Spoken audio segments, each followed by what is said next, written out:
Assalamualaikum warahmatullahi wabarakatuh. Selamat datang kembali di pembahasan mendalam kita. Pernah nggak Anda bayangin gitu, apa sih yang sebenarnya terjadi di balik layar kalau ada bank syariah goyah karena krisis keuangan? Situasi yang genting pastinya ya. Iya kan? Nah, hari ini kita mau kupas tuntas nih topik yang krusial banget tapi mungkin jarang banget kedengeran sama publik. Gimana caranya prinsip syariah itu jadi panduan pas situasi genting penyelamatan bank? Oke. Sumber kita kali ini ada Fatwa Dewan Syariah Nasional MUI nomor 165 tahun 2025, terus ada juga materi dari Lembaga Penjamin Simpanan atau LPS. Sip. Lengkap ya sumbernya? Iya, misi kita hari ini membongkar kerangka syariah yang jadi semacam toolkitnya LPS gitu, pas mereka harus turun tangan merestrukturisasi bank syariah di tengah badai krisis. Siap, mari kita selami bareng-bareng. Oke, kita mulai dari gambaran besarnya dulu deh. Krisis keuangan kayak yang pernah kita rasain lah ya dampaknya di tahun 97-98 itu. Iya, cukup traumatis itu. Nah, itu kan bisa bikin orang panik, hilang kepercayaan sama bank. Betul. Disinilah Lembaga Penjamin Simpanan, LPS, punya peran yang vital banget. Awalnya mungkin kita kenal LPS itu ya penjamin simpanan aja kalau bank bangkrut. Yang umum diketahui kan itu. Tapi tugasnya sekarang ternyata lebih luas lagi. Pas krisis parah, mereka itu bisa menjalankan yang namanya program restrukturisasi perbankan atau PRP. PRP ya? Pertanyaannya nih, kenapa perlu ada panduan syariah khusus buat LPS dalam menjalankan PRP ini? Terutama ya buat bank syariah. Pertanyaan bagus itu. Jadi PRP ini bukan program main-main ya. Ini baru aktif kalau Presiden udah bilang jalan, terus ada rekomendasi dari Komite Stabilitas Sistem Keuangan, KSSK. Oke. Dan hanya kalau krisisnya itu udah dianggap sistemik, mengancam seluruh ekonomi nasional. Wah, syaratnya ketat sekali berarti. Iya, tujuannya jelas, ya beresin masalah perbankan, pastikan fungsi penting bank itu tetap jalan, lindungi nasabah tentunya, dan menekan biaya krisis seminimal mungkin. Nah, karena LPS ini tugasnya buat semua bank. Semua bank ya, nggak cuma konven. Betul, termasuk yang syariah. Makanya mereka butuh pegangan syariah, biar langkah-langkah drastis dalam PRP yang kadang harus cepat dan tegas, itu tetap sesuai koridor syariah. Jadi karena tindakannya bisa sangat luar biasa gitu ya, harus ada justifikasi syariahnya ya, biar nggak nabrak prinsip. Tepat sekali. Nah, disinilah dua konsep kunci dalam fikih Islam jadi sangat relevan. Darurah sama maslahah. Darurah dan maslahah, oke. Darurah itu gampangnya kondisi darurat. Situasi terpaksa luar biasa yang bisa membolehkan tindakan yang dalam kondisi normal mungkin dilarang. Tapi tujuannya demi mencegah bahaya yang lebih besar. Jadi gitu ya? Betul. Sementara maslahah itu prinsip mengutamakan kemaslahatan atau kepentingan umum. Nah, menyelamatkan sistem keuangan dari kehancuran itu kan jelas masuk kategori maslahah yang sangat besar. Iya, masuk akal. Kewenangan LPS di sini itu bisa dilihat sebagai bentuk al-wisyayah, semacam mandat dari negara buat ngurusin hal genting demi kepentingan publik. Oh, jadi ada konsep perwakilannya juga ya? Ya. Jadi fatwa ini lahir ya buat ngasih lampu hijau syariah lah buat LPS dalam menjalankan mandat yang berat ini. Oke, darurah dan maslahah jadi landasan utama ya, paham-paham. Sekarang mari kita bedah Fatwa 165 ini lebih dalam lagi. Kayaknya tadi dibilang rujukannya banyak banget, landasan syariahnya nggak main-main. Apa aja sih intisari prinsip syariah yang dipakai sebagai dasar fatwa ini? Betul, rujukannya banyak banget dari Al-Quran sampai hadis. Tapi kalau kita coba kelompokkan ya, ada beberapa tema besar lah. Pertama, ada penekanan pada kewajiban menaati pemerintah atau ulil amri. Oke. Selama kebijakannya nggak maksiat ya. Ini penting sebagai dasar legitimasi tindakan negara lewat LPS. Dasar hukum negaranya dulu gitu ya? Iya. Kedua, ya prinsip dasar muamalah.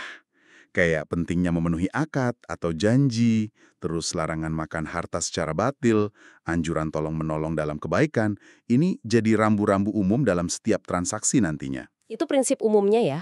Kalau yang lebih spesifik lagi, terkait tindakan LPS nanti gimana? Ada nggak? Nah, itu dia. Ada juga. Fatwa ini juga merujuk pada dalil-dalil terkait tindakan yang lebih spesifik. Misalnya nih, ada dasar buat konsep jaminan, kafalah. Terus, anjuran ngasih kelonggaran buat yang kesulitan bayar utang ini penting banget nanti buat restrukturisasi. Iya. Buat restrukturisasi utang nasabah ya? Betul. Lalu dari hadis, ada contoh tindakan Nabi yang menyita harta buat bayar utang. Ada aturan jual beli mata uang, syaf. Kebolehan pengalihan utang piutang, itu namanya hawalah. Hawalah ya. Sampai prinsip fundamental, la darar wala dirar. Nggak boleh membahayakan diri sendiri atau orang lain. Oke. Dan tentu saja, yang paling dasar, larangan keras terhadap riba. Semua ini dirangkai jadi satu buat mendukung langkah-langkah PRP nanti. Wah, lengkap ya amurisi dalilnya. Tapi balik lagi nih ke dua kunci tadi, darulah dan maslahah. Bisa dijelasin dikit lagi nggak gimana dua prinsip ini jadi semacam izin darurat syariah gitu buat LPS? Bisa dibilang gitu sih. Masalah ini kan dasarnya kaidah fikih yang bilang kebijakan pemimpin itu harus buat kebaikan rakyat. Apa itu istilahnya? Tasarruf al-imam alal ro'iyah manutun bi al-maslahah. Oke, Nah, menyelamatkan ekonomi nasional dari kolaps kan jelas banget masuk kategori ini. jelas maslahah besar itu. Sementara darurat, kayak tadi udah disinggung, itu membolehkan yang tadinya terlarang pas darurat. Kaidahnya ad-daruratu tubihul mahzurat. Yang haram bisa jadi halal sementara gitu ya. Bukan halal sih, lebih tepatnya dibolehkan karena terpaksa. Tapi ada batasannya. Ini penting. Nah, batasannya apa? Batasannya ya cuma sebatas kebutuhan buat menghilangkan kondisi darurat itu. Kaidahnya ad-dararu yuzal. Dan nggak boleh kebablasan. Ada lagi prinsip penting. Mencegah kerusakan, mafsadah, itu lebih utama daripada ngambil manfaat, maslahah, kalau keduanya bentrok. Darul mafasid muqaddamun ala jalbil masaleh, itu ya? Nah, itu dia. Jadi mencegah sistem keuangan ambruk itu kan mafsadah atau kerusakan masif, itu jadi prioritas utama. Meskipun langkahnya mungkin ya nggak biasa. Kaidah-kaidah inilah yang jadi justifikasi syariah buat LPS melakukan intervensi besar-besaran pas krisis. Oke, jadi jelas ya landasan berpikirnya, kondisi genting memaksa tindakan luar biasa demi kemaslahatan bersama. Dan syariah ngasih ruang buat itu dengan batasan-batasan tertentu. Nah, sekarang kita masuk nih ke bagian yang paling ditunggu-tunggu kayaknya. Apa aja sih kekuatan super atau kewenangan spesifik yang dikasih fatwa ini ke LPS pas menjalankan PRP buat bank syariah? Kita mulai dari urusan aset bank bermasalah dulu deh. Apa aja yang boleh LPS lakukan? Baik, jadi LPS itu diberi kewenangan penuh ya buat menguasai dan mengelola aset bank syariah yang masuk program PRP. Ini cakupannya luas banget, bisa restrukturisasi aset, jual aset, alihkan aset, bahkan sampai lelang. Lelang juga bisa? Bisa. Tapi semua harus tetap mengacu pada panduan syariah yang udah ada, terutama Fatwa DSN MUI nomor 130, itu tentang penanganan bank syariah bermasalah. Nah, kalau pengelolaan aset ini misalnya diserahin ke pihak lain gitu, gimana akadnya? Kan harus syariah juga. Harus wajib pakai akad syariah. Misalnya, kalau LPS nunjuk perusahaan pengelola aset nih, akadnya bisa pakai wakalah bil ujroh. Itu perwakilan dengan upah ya? Iya, betul. Atau bisa juga ijarah, sewa jasa, atau juala, semacam komisi berdasarkan hasil kerja gitu. Oke. Yang menarik juga nih, pas merestrukturisasi pembiayaan nasabah, LPS itu boleh kasih potongan. Potongan utang gitu? Iya, bisa potongan pokoknya, bisa juga potongan margin atau ujrahnya. Tentu, ini ada aturannya lagi ya, harus sesuai prinsip syariah. Misalnya merujuk ke Fatwa DSN MUI nomor 153 tentang diskon kalau lunasin murabaha dipercepat. Dan harus lihat juga akad awalnya gimana. Paham. Lalu soal nagih utang nih. Katanya fatwa ini ngebolehin LPS nerbitin surat paksa sampai nyita aset. Kedengarannya tegas banget ya. Apa benar ini sejalan sama syariah? Bener, fatwa secara eksplisit ngebolehin LPS melakukan penagihan paksa. Tapi ada tapinya. Apa tuh? Hanya untuk piutang yang sudah pasti. Maksudnya, piutang yang dasar hukumnya jelas. Entah dari perjanjian awal, atau udah ada putusan pengadilan yang final. Oh, jadi bukan piutang yang masih sengketa gitu ya? Bukan. Harus yang udah jelas statusnya. Landasannya apa? Ada rujukan ke hadis, di mana Rasulullah SAW pernah nyita harta sahabat buat bayar utangnya. Surat paksa dari LPS ini bahkan punya kekuatan eksekutorial, setara putusan pengadilan.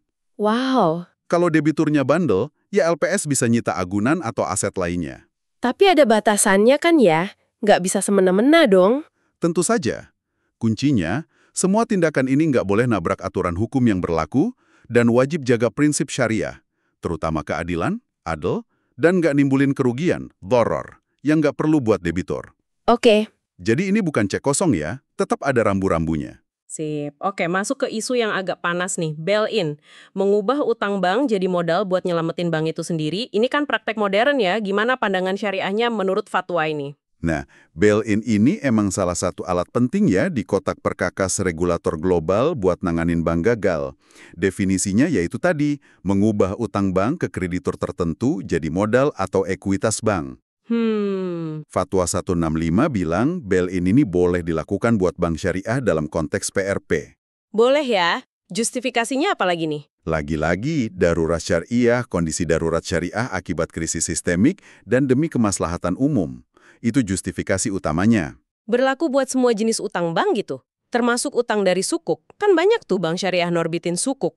Iya, fatwa nyebutin ini berlaku buat berbagai jenis kewajiban bank, termasuk kewajiban ke pemegang sukuk, mau itu sukuk yang udah jadi kayak utang buat bank, atau sukuk yang masih terkait aset, usul al-syukuk. Oke. Tapi ada satu syarat yang sangat penting. Ini digarisbawahi banget di fatwa ini. Wah, apa tuh syaratnya? Kalau utang yang mau dikonversi jadi modal itu, asalnya dari transaksi yang ada unsur ribanya. Misalnya? Contohnya, bank syariah mungkin pernah dapat pinjaman konvensional berbunga dari lembaga lain. Nah, kalau utang jenis ini yang mau di-bail-in, maka yang boleh dikonversi jadi modal itu hanya pokok utangnya saja. Oh, bunganya nggak boleh. Bunga atau denda terkait utang itu haram hukumnya. Jadi tidak boleh ikut jadi modal syariah. Wah, ini detail penting banget ya. Penting banget. Ini prinsip krusial buat jaga kesucian modal bank syariah dari unsur haram, bahkan dalam situasi darurat bail-in sekalipun. Benar-benar ada filter syariah yang ketat berarti ya di situ. Oke. Poin berikutnya nih, pengalihan aset dan kewajiban. Misalkan LPS perlu mindahin sebagian aset atau utang bank syariah yang sakit ini ke bank lain yang lebih sehat, bank penerima atau bank perantara gitu. Apakah LPS bisa langsung aja lakuin itu tanpa minta izin dulu ke nasabah atau pihak terkait lainnya? Jawabannya, menurut fatwa ini, ya, LPS bisa melakukannya. Tanpa perlu persetujuan nasabah. Tanpa persetujuan? Iya, baik nasabah yang punya duit di bank, kreditur, maupun yang punya utang ke bank, debitur. Atau pihak ketiga lainnya, nggak perlu persetujuan mereka. Kok bisa gitu? Dasar syariahnya apa ya kok sampai bisa ngelangkahin persetujuan nasabah? Mekanisme syariah yang dipakai itu akad hawalah. Awalah tadi ya, pengalihan utang piutang? Betul. Hawalah itu intinya akad pengalihan hak, bisa piutang, aset, dana atau kewajiban, utang. Kenapa boleh tanpa persetujuan? Alasannya balik lagi ke justifikasi utama. Kondisi krisis, darurat, dan pertimbangan maslahah, kepentingan umum yang lebih besar. Stabilitas sistem perbankan itu ya? Ya, itu dianggap lebih prioritas daripada hak persetujuan individual dalam situasi genting kayak gitu. Fatwa ini juga ngerujuk ke fatwa DSN lain yang relevan, nomor 130 dan 136. Terutama kalau ada proses pengalihan aset antara bank konven dan syariah. Kedengerannya emang powerful banget ya kewenangan LPS ini pas kondisi krisis, benar-benar buat nyelamatin kapal besar. Pertanyaan terakhir nih di bagian kewenangan ini, gimana kalau kerugian bank itu ternyata gara-gara kesalahan atau kelalaian orang dalam bank sendiri? Direksi, komisaris, atau mungkin pemegang saham pengendali. Nah, Apa mereka bisa diminta ganti rugi? tentu bisa. Dan ini penting banget buat akuntabilitas. Setuju? Fatwa ini ngasih wewenang ke LPS buat membebankan kerugian bank ke pihak internal tersebut. Syaratnya, kalau terbukti mereka melakukan pelanggaran hukum atau kelalaian yang nyebabin bank rugi. Oke, jadi harus ada pembuktian dulu ya? Iya dong.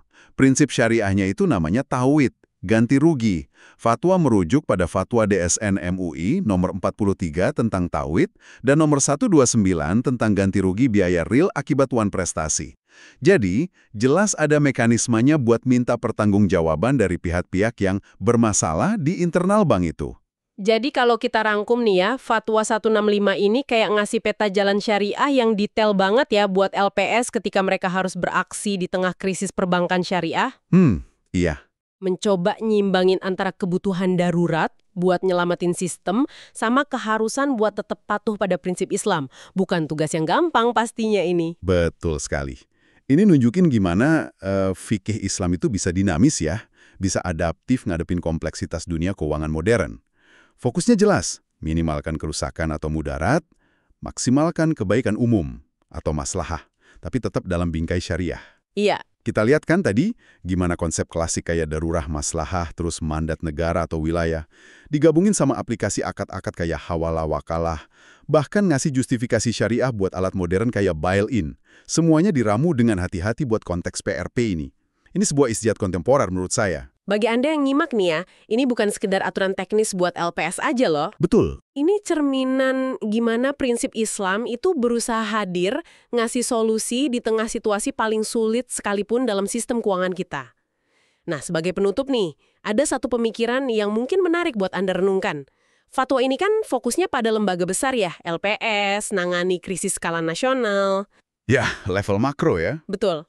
Tapi, coba deh kita pikirin, prinsip-prinsip di baliknya kayak nimbang kondisi darurat, nyari maslahah, atau bahkan logika akad kayak hawalah tadi mengalihkan beban, atau restrukturisasi utang dengan potongan, atau mungkin logika bail-in dalam skala mikro.